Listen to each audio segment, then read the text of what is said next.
Once we were sitting with Puri Maharaj, and he recalls that B.V. Puri, he was a favorable man.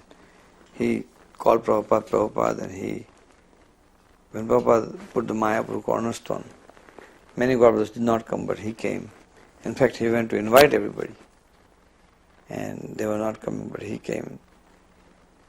So, somebody came from Calcutta, some big officer, government officer, and he was saying, Swamiji, I always go to Ramakrishna mission, and I'm following Dharma properly.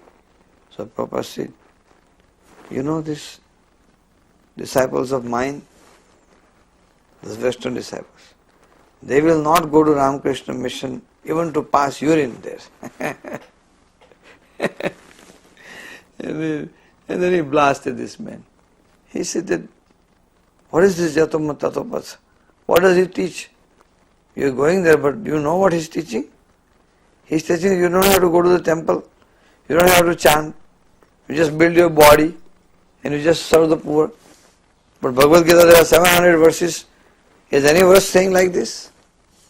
So what is the mission? What is the use of this mission? If you do not repeat the words of Krishna, what is the use of this mission? And he blasted them. Sometimes he would be very bold and very forceful, and sometimes he would cool.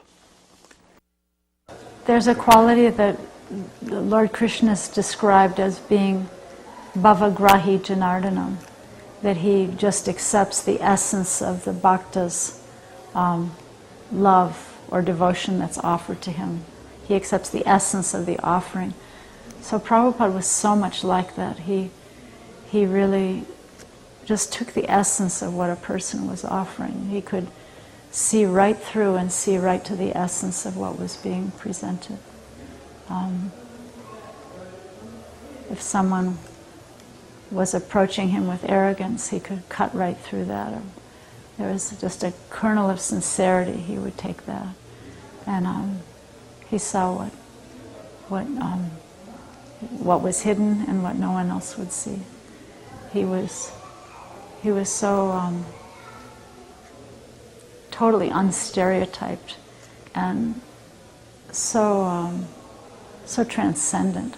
So each word doesn't describe him completely, because you could say so aristocratic, but yet so childlike, with childlike innocence, and so meek and humble, but yet with the regal air of a king, but yet like a child.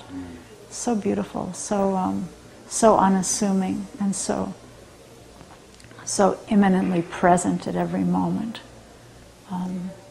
observant to every detail, and yet so kind to everyone. I remember once in Boston, we had a very small little temple, and there was only one brahmachari. Devananda was the brahmachari. Satsvarupa was there. He was the temple president. And this brahmachari was having some difficulties. And Prabhupada, at that time, this was about maybe 1968 or 69, Prabhupada anyone who was having trouble would go travel with Prabhupada for a while. That would be the medicine, go travel with Prabhupada. He would take the person who was having some trouble. So Devananda had expressed some desire to travel with Prabhupada. And so Prabhupada was asking Satsvarupa if he could have Devananda to go travel with him. He was the only brahmachari. And so Satsvarupa, he had his immediate reaction. He said, well, Prabhupada, if you give me someone else. And Prabhupada said, oh, conditional. And I was in 1977 in Mayapur, and one day I was massaging him. In the night, it was almost, because he was sick, he had fever, so we were taking turns, and constantly somebody was staying with him. So it was 2 o'clock in the morning, and I was massaging him gently. So he woke up from his sleep. He had this almost 2 degrees fever. And he says, but these rascal scientists, they do not accept this. So you go and preach to them. Tell them that you are not the body, you are a spirit soul. And the proof of that is that in this life the soul is transmigrating from childhood to youth to old age. So he started speaking philosophy in the middle of night at 2:30 in the morning, in the middle of heavy fever. And then again went back to sleep after 10-15 minutes. So he was breathing, preaching. He was dreaming about preaching. He was living for preaching. Prabhupada woke us up to how fragile this material world is and how deep-rooted we are in it, you know. And he wanted us to get out of here. He wanted us to get out of here. Chant Hare Krishna. Wherever Prabhupada went, they would ask him, right? Well, how can we please you in the best way? Sometimes he'd say, learn Bhagavad Gita, right? But most of the time he would say, chant Hare Krishna and be happy.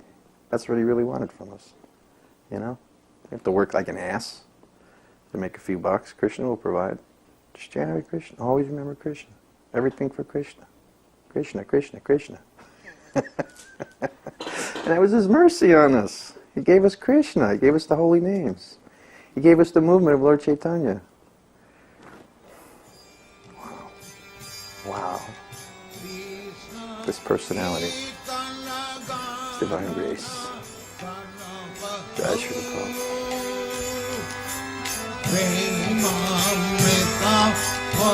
Prabhupada.